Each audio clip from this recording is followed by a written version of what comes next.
A população mundial cresce numa velocidade estonteante. Eu enxergo alguns problemas futuros aí. Teremos comida para toda essa gente? E água potável? Será que nós conseguiríamos suprir as necessidades da humanidade? Energia elétrica, a eletricidade para todo mundo. Bom, pensando nisso, vamos bater um papo a respeito de fontes de energia elétrica. Vocês vão ver nessa aula uma relação de fontes, algumas renováveis, outras não renováveis, os impactos em termos comparativos e a sustentabilidade na energia elétrica. Vamos lá? Fontes. Fontes de energia. Nós classificaremos, como eu disse há pouco, em renováveis e não renováveis. Numa brincadeira rápida, você seria capaz de me dizer, desse conjunto, sol, petróleo, água, carvão, vento e energia atômica, quais são renováveis e quais não são renováveis? Bem, você pode estar pensando, eu não sei o que é uma, o que é outra. Renováveis, te dou a dica, são aquelas que podem ser obtidas de forma natural e são fáceis de recompor em um curto intervalo de tempo. Elas costumam ser difíceis de serem armazenadas e geram pouco impacto. Captou a mensagem? O Sol. Ele é fácil de ser conseguido, ele é difícil de armazenar, sim, não dá para guardar o Sol, e provoca pouco impacto ambiental. O vento também entra nesse grupo. Fácil conseguir, difícil armazenar e não gera impacto. As águas. Você vai pensar, poxa, mas ela é difícil de armazenar? Não, mas precisa de um reservatório, né? Precisa de uma represa. Baixo impacto, relativamente baixo impacto. Ok. E é fácil de recompor. A água evapora, vai para a nuvem e depois volta em forma de chuva para a terra. Ok. E as não renováveis? Bom, por eliminação, você já deve estar pensando que deve ser petróleo, carvão, nesse caso, né? E a energia atômica, né? Plutônio, urânio, que sofrem fissões em usinas termonucleares. Bom, mas o porquê que o petróleo, carvão, energia atômica é não renovável? Note que elas são praticamente impossíveis de se regenerarem. E elas usam recursos naturais já existentes, em quantidades fixas. E são consumidos de maneira muito rápida quando comparo com o tempo que a natureza levou para produzi-los. Nem preciso dizer, o petróleo, milhões de anos para você conseguir. O carvão também. E você consegue queimar rapidinho. Pois é. Isso e é fácil, outra observação feita para as não renováveis, é fácil armazenar, diferente daquelas anteriores. E aqui, os impactos ambientais costumam ser maiores. Ok. Então, agora que nós já temos uma visão geral do que são as fontes, vamos tratar dos tais impactos. Eu vou pegar hidrelétricas. Hidrelétricas do Brasil. Tucuruí, Sobradinho, Itaipu, Ilha Solteira e Furnas. Área alagada em quilômetros quadrados, potência envolvida, no caso disponível, em megawatts, e o sistema hidrográfico, cada uma com seu rio. Ok. Como analisar essa tabela de tal sorte a descobrir quem é mais e quem é menos impactante, ambientalmente falando? Bom, olha o que chama a atenção. De imediato, Itaipu me chama a atenção pela potência que ela consegue disponibilizar. Potência. 12.600 megawatts. Comparado às outras, é a maior. Me chama a atenção também o fato de, comparado com as outras, ela não ter uma área inundada tão grande. Vamos comparar a Sobradinho. Sobradinho tem 4.214 km² de área alagada e Itaipu só tem 1.350. Isso torna Sobradinho mais potente, melhor, será? Dê uma olhada na potência. 1.050, a potência disponibilizada por Sobradinho, envolvida aí no processo. Pois é, isso deve ter chamado sua atenção. Como perceber quem é mais vantajosa, quem é menos vantajosa, quem é mais impactante, quem é menos impactante?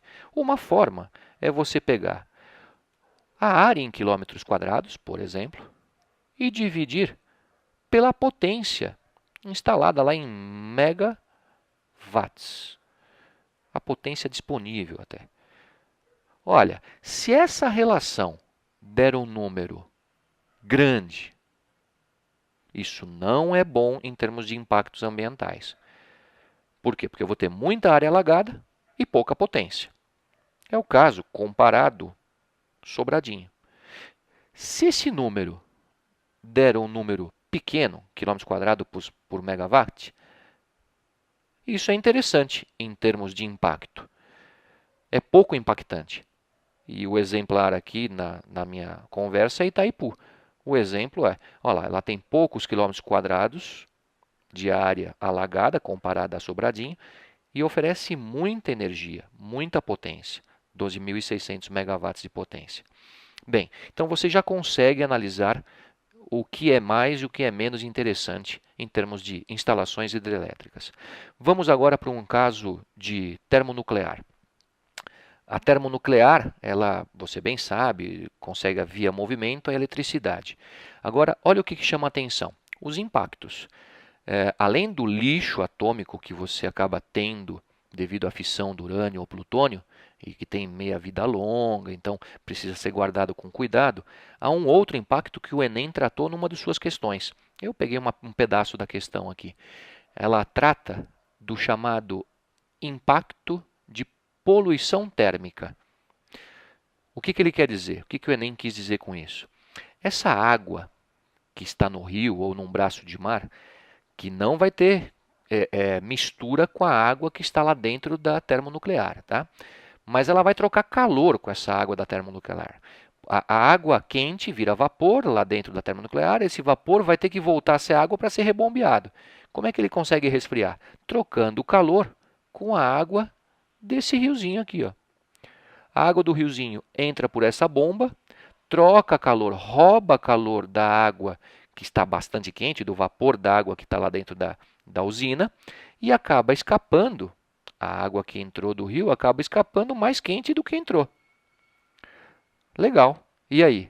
Não, não é muito legal. O que você tem para me dizer da fauna e flora desse rio? Vai ficar comprometida. O Enem tratou disso.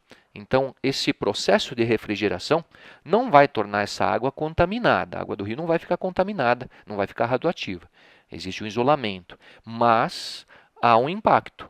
Devido ao aumento da temperatura da água do rio, esse aumento faz com que se reduza a quantidade de oxigênio na água dissolvida. E isso é essencial para a vida aquática. Pois é, comprometia a vida aquática. Um outro problema, não é qualquer vida, e sim agora é dos peixes, o metabolismo dos peixes é alterado, você muda fauna, flora desse rio abaixo. Então, isso é um problema, isso é o que nós chamamos de poluição térmica devido a essa termonuclear. Agora, o que seria bem interessante? Você ter algo renovável e sustentável. Pensando nisso, o próximo slide esgota, né, acaba a nossa conversa. Dê só uma olhada. Tente fazer uma análise do que eu tenho aqui.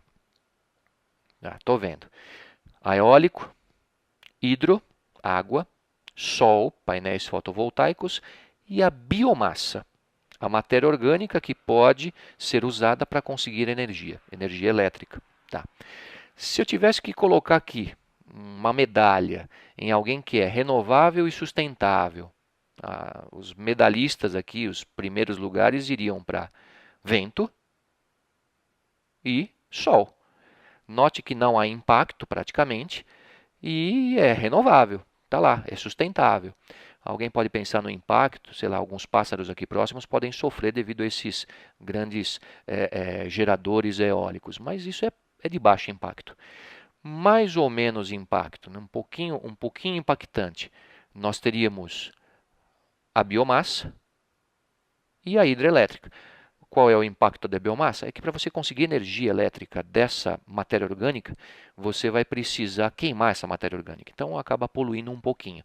Mas os resíduos acabam sendo fertilizantes para uma nova terra. E a água, o impacto aqui seria da represa, né? Muda a fauna e a flora daquela área que você teve que represar. Então esses seriam os medalhistas em termos de energia renovável e sustentabilidade. Se você tiver que montar uma matriz energética pensando em sustentabilidade e melhora para o meio ambiente, pense numa matriz energética que contempla esses elementos. É isso.